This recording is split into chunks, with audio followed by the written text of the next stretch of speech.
नमस्कार दोस्तों, मैं अमन। यह उत्तर प्रदेश चकबंदी लेखपाल के ग्रामीण विकास का 28वां क्लास है। आज की इस क्लास में हम देखेंगे कृषि के प्रकार का पार्ट टू।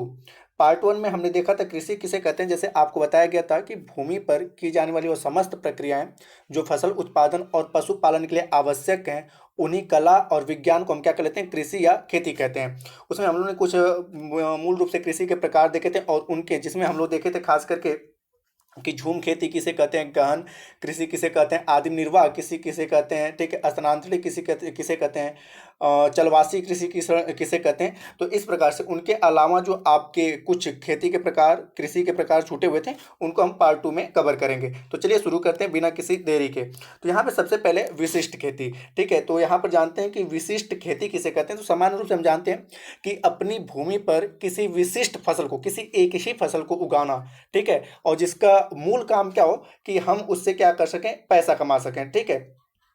ठीक है, जैसे किसी एक ही फसल को आप चाय बो रहे हो तो केवल चाय बोओगे, गन्ना बो रहे हो तो केवल अपनी पूरी भूमि पर क्या बोओगे, गन्ना बोओगे, ठीक है। यहाँ पे रबड़ बो रहे हो तो पूरी भूमि पे क्या करोगे, रबड़ बोओगे। तो किसी एक ही खेती को, किसी एक ही फसल को उगाना, ये क्या कहलाता है, विशिष्ट खेती कहलाता है।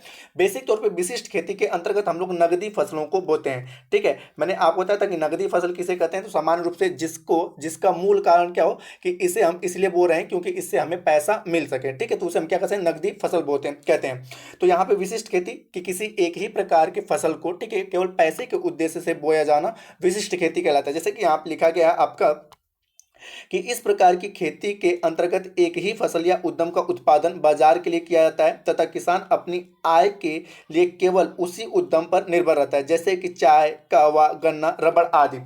अब यहाँ पे बात करें तो यहाँ पे इसकी अन्य की परिभाषा की बात करें तो विशिष्ट खेती से अभिप्राय उन जो से जो अपनी कुल आय का कम से कम 50%, अपनी कुल आय का कम से कम 50% के किसी एक उद्यम या फसल से प्राप्त करता है, ठीक है। जैसे मैंने कहा कि हमारी आय जो है, जैसे मेरी आय 1 लाख रुपए है, तो उसमें से 50 लाख रुपए मुझे कहाँ से मिल रहा है, केवल चाय से मिल रहा है, या कहवा से मिल रहा है, या गन्ना से मिल रहा है, या रबड़ से मिल रहा है, ठीक है।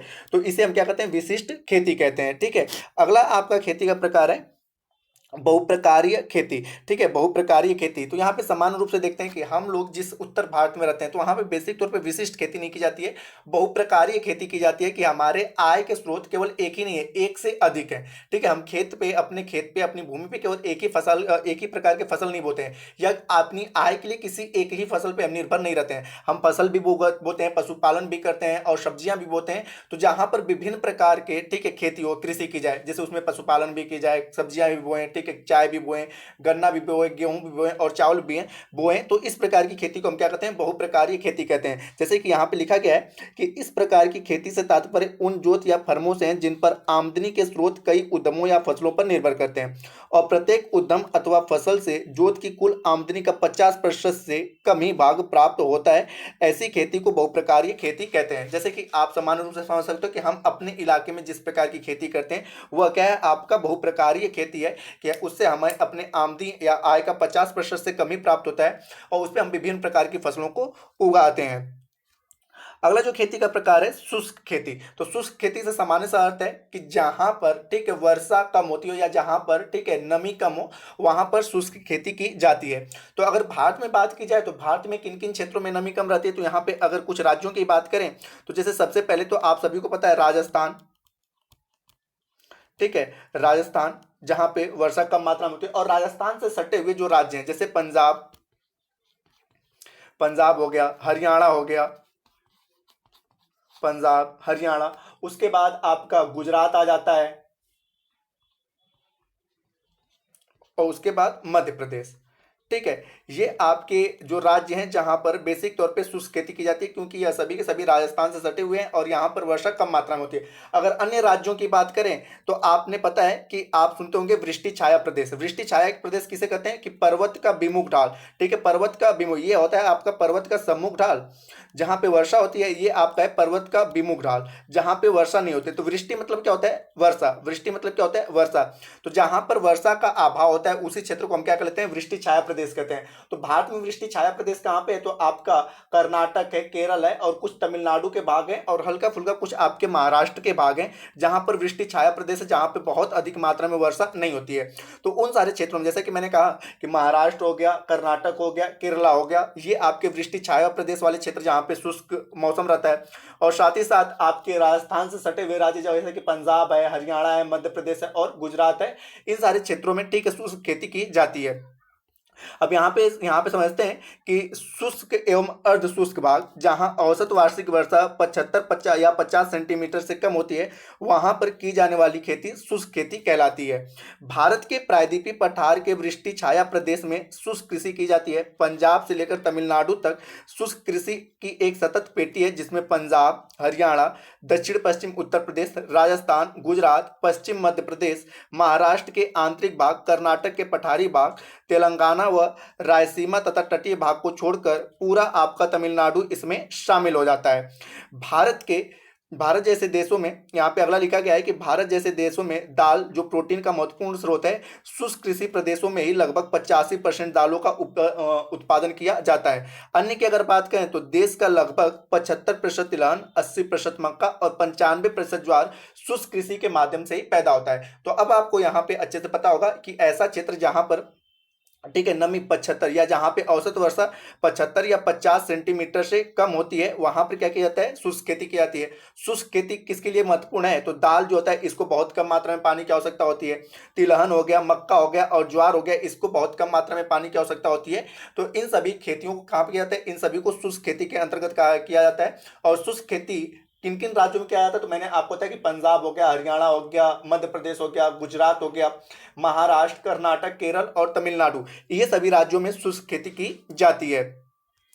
अगला जो खेती का प्रकार है वो है मिश्रित खेती। तो सामान्य रूप से हम समझते हैं यहाँ पर कि मिश्रित खेती किसे कहते हैं, तो जहां पर पशुपालन, ठीक है, मिश्रित खेती किसे कहते हैं, तो जहां पे खेती के साथ साथ, ठीक है, खेती प्लस पशुपालन, ठीक है, खेती प्लस पशुपालन एक साथ किया जाता हो, ठीक है, जहां पे खेती प्लस पशुपालन एक साथ किया जाता है, ठीक है, वहां उसे हम क्या कहते हैं, मिश्रित खेती कहते हैं। जैसे यहाँ पे लिखा गया है कि मिश्रित खेती एक प्रकार से विविध खेती होती है। मिश्रित खेती वह महत्वपूर्ण खेती हो जिसमें मुख्य रूप से फसल उत्पादन व पशुपालन एक दूसरे पर पूर्ण रूप से निर्भर करता है। खेती की इस प्रणाली में फसल उत्पादन के साथ साथ पशुपालन भी किया जाता है। ऐसा करने से दोनों को बराबर लाभ प्राप्त किया जाता है। इस तरह से की जाने वाली खेती को मिश्रित खेती कहते हैं।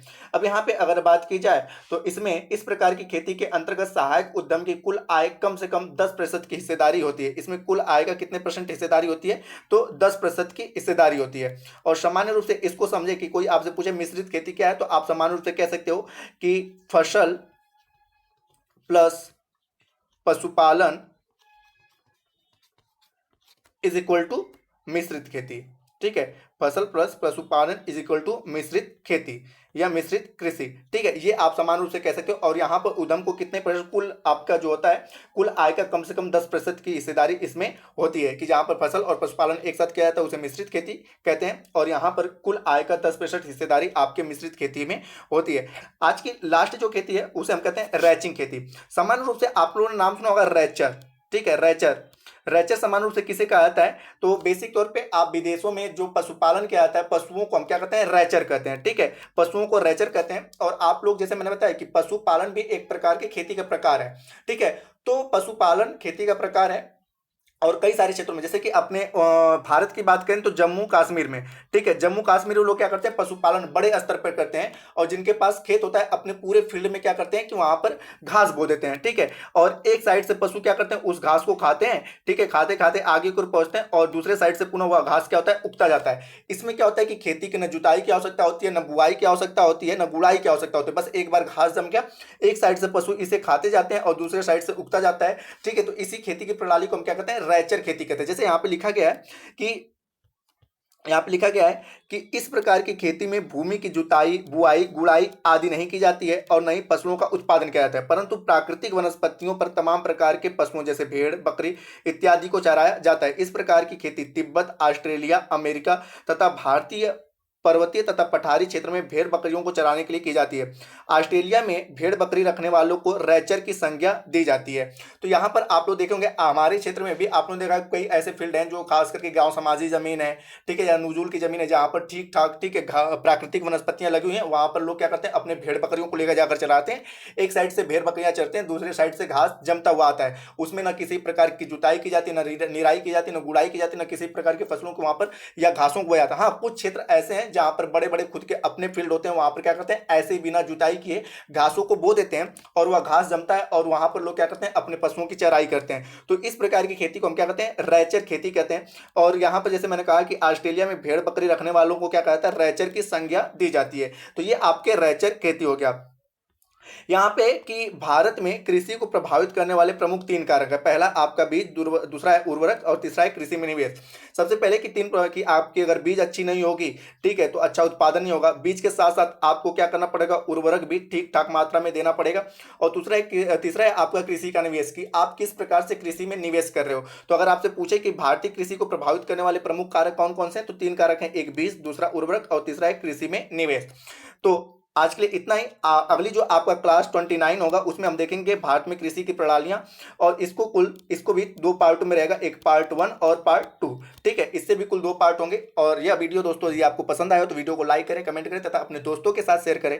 तथा इस पीडीएफ को प्राप्त करने के लिए आप हमारे टेलीग्राम से जुड़ सकते हैं, जिसका लिंक वीडियो के डिस्क्रिप्शन में दिया हुआ है। तथा इस चैनल पर आप नए हैं तो आप चैनल को सब्सक्राइब अवश्य कर लें, जिससे डेली बेस पे आपको अपडेट मिलते रहेंगे। तो वीडियो के अंत तक बने रहने के लिए धन्यवाद। मिलते हैं जल्दी नेक्स्ट वीडियो में।